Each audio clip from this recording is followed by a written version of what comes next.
All right, today we're going to talk about transcription and translation, which is the process of using DNA to make proteins. First, let's review a little bit about DNA. If you remember, the DNA bases are adenine, guanine, thymine, and cytosine. So anytime you have a DNA molecule and it's double-stranded, the A and the T are always going to match up with each other, and the G and the C are always going to match up with each other. Also remember that the DNA is a double helix, so it's not just one strand, and it contains a deoxyribose sugar. That's an important thing to remember when we start to compare it with RNA. We can also quickly review how DNA replication works. Remember that during DNA replication, DNA helicase is the enzyme that opens up the double helix for replication, and then DNA polymerase adds nucleotides to the leading and lagging strands to build two new strands of DNA, and then an enzyme called ligase ties together the Okazaki fragments of the lagging strand, and at the end we end up with two identical DNA strands. Now let's talk about how RNA and DNA are a little bit different. They're both different nucleic acids, but RNA is a ribonucleic acid, meaning that it has a ribose sugar instead of a deoxyribose sugar. It is also a single-stranded molecule instead of a double-stranded molecule, and the base uracil replaces thymine. So in RNA, if you have an A and something matches up with it, it's going to be a U, and C and G still match up with each other. To make a protein, we need to go through two different processes. One of those is transcription, the other is translation. So we're going to talk about transcription first. During transcription, our objective is to make something called mRNA using DNA as a template. M stands for messenger. And that's because it carries the message from the nucleus of the cell out to a ribosome. During this process, RNA polymerase, which is similar to DNA polymerase, but it builds RNA, adds and links nucleotides together. It uses the nucleotides A, C, G, and U during translation. And once the mRNA molecule is complete, it carries the genetic code from the nucleus to the cytoplasm. So at the end of transcription, you've made a copy of a piece of DNA, and you've made that copy out of mRNA. So to start the process of transcription, RNA polymerase is going to open the helix, and it's going to start at the beginning of a gene. And there's a certain DNA sequence that always starts the beginning of a gene. RNA polymerase will then add nucleotides to the strand of mRNA, and it will continue to add nucleotides until it has reached the stop signal in the DNA. The RNA molecule will grow until the entire gene that's being copied has been sequenced. Once the gene has been sequenced, the mRNA molecule is released, and the RNA molecule is going to go out into the cytoplasm of the cell, and the RNA polymerase can leave the DNA strand and move to a different gene that it can copy. Before we move on to talking about translation, we're going to quickly talk about the genetic code. So proteins are coded for by a series of codons or DNA triplets. So a codon is made of 3 bases or 3 letters from the DNA alphabet, and each codon codes for a specific amino acid. Remember, amino acids are the building blocks for proteins. So an example is that the codon GAC codes for an amino acid called aspartic acid. There are 64 different codons that you can make with the DNA alphabet, and there's 20 different amino acids that are coded for. This chart shows the different amino acids and the codons that are used to code for them. Some of the important ones to look at, if you look at the codon AUG, it codes for something called methionine, but this is also the start codon. So at the start of every single gene is a codon for methionine. The other 3 codons that are important for stopping a gene from being copied are the stop codons here. So UAA, UAG, and UGA are all codons that tell the DNA or the RNA polymerase to stop copying, and it signals the end of a gene. The rest of the amino acids are all coded for by the rest of the codons, And sometimes an amino acid will have more than one codon. So even though there's 64 codons, there's only 20 amino acids that are coded for in the human genome. Now we can move on to translation. Translation is the process of actually making the protein. Translation occurs at the ribosomes inside of the cell, and we have some new players in our molecular game here. We're going to use tRNA. T stands for transfer,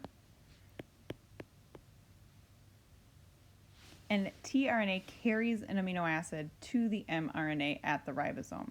tRNA has an anticodon, so it also has 3 bases, and they are complementary to the mRNA base. That allows the tRNA to know where to deliver its amino acid. So as tRNA brings amino acids to a ribosome, they bind to each other, and eventually this is going to form a protein because you'll end up with a long chain of amino acids. So this is what a tRNA molecule looks like. At one end you have the anticodon. The anticodon is what recognizes its complementary codon on the mRNA. That's how it knows where to deliver its amino acid. And at the other end of a transfer RNA molecule, you have the amino acid that it's carrying around. And so the amino acid will be delivered to the ribosomes, and then it will be put into the correct sequence because it can recognize where it goes by its anticodon.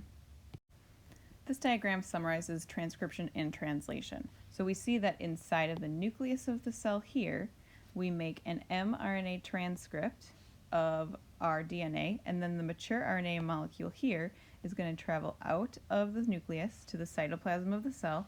It's going to find a ribosome, and then at the ribosome, that's going to hold the mRNA and then these tRNA molecules in place so that they can build a protein.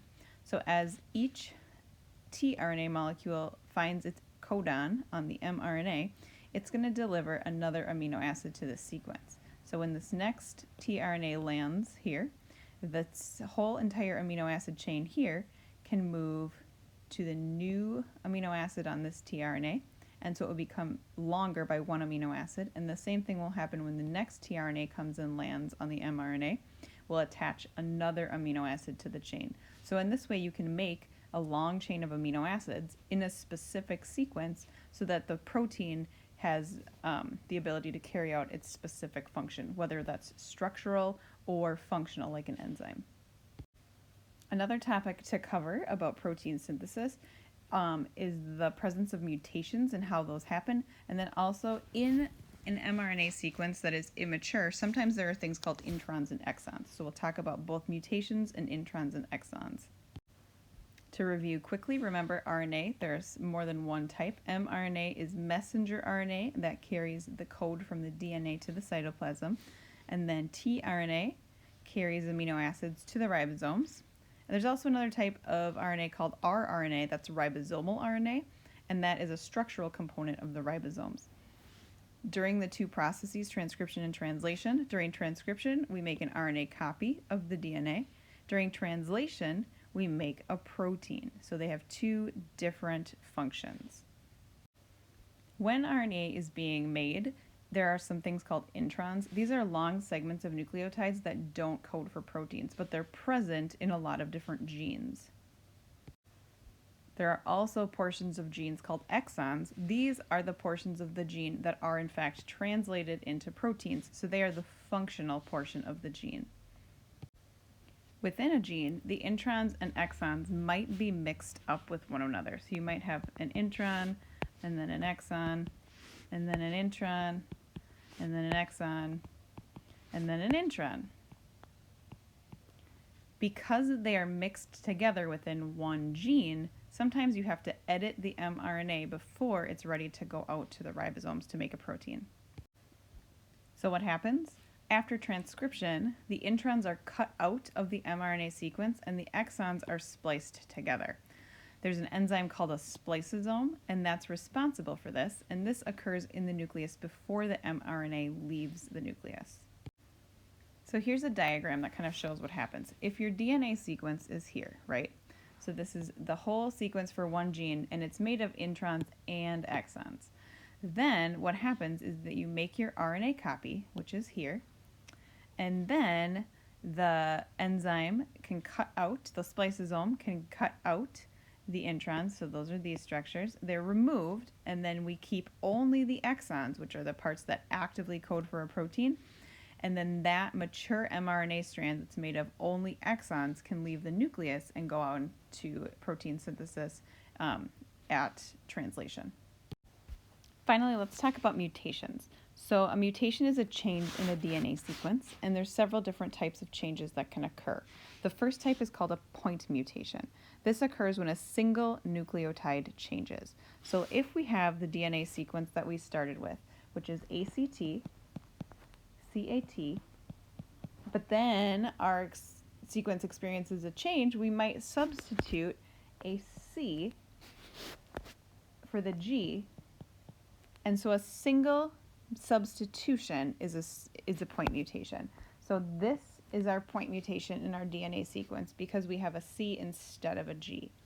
Another type of mutation is an insertion. So this would mean that we are adding DNA to the sequence. So an example would be if our original sequence, again, is ACT, CAT, and then we get a new letter. So let's say we get a G, G, A, C. We've added a letter to the sequence, and that makes it read differently when it is being copied for transcription or expressed through translation. A deletion occurs if you have a segment of DNA that loses DNA. So if our original sequence is missing the center codon, CAT, now what was here is missing, and it changes the meaning of our DNA sequence. And finally, a frameshift mutation can be caused by the insertions or deletions, and it's when the entire RNA strand is shifted by one or two bases, and this causes the DNA or the RNA to be read differently when it's telling you which codons to use. A way to demonstrate a frameshift is to have an insertion occur. So here we have our DNA sequence. It's similar to the one we started with, but it does have an insertion. So the first three letters are ACT, but then a G was inserted. This changes how the codons are read when the RNA is being translated. So now the codons are ACT, GCA, TGA, and that is a different message than we saw in the original DNA sequence. The last vocabulary term you should be familiar with is the word mutagens. These are just chemicals or electromagnetic waves and things that can cause mutations. So X-rays can cause mutations, gamma rays can cause mutations. There are many chemicals that can cause mutations. If they are mutations that are cancerous, they're called carcinogens, but they can all cause changes in DNA which change the protein that is produced when translation occurs.